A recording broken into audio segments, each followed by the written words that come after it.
Бүгүн 17-июлда Кыргызстан мусулмандарынын муфтийи Максатбек Ажы Токтомушев жакын саналаштары менен биргеликте мурдагы муфтий Кыргызстан мусулмандарынын аалымдар кеңешинин мүчөсү Чубак Ажы Жалиловдун үй-бүлөсүнө зыярат кылып, 200 000 сом акчалай жардам көрсөттү. Дүйнөдөгү мусулман эли үчүн оор жоготуу болду.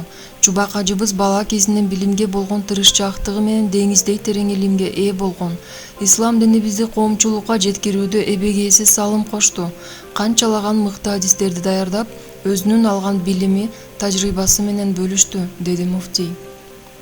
Муну менен катар муфтий Максатбек Ажы Токтомушев Чубак Ажы Жалиловдун балдарын кайраттуу болуп, атадан калган илим жолун улантып, элге, жерге жана мекенге кызмат кылган чыгаан атуулардан болууга чакырды.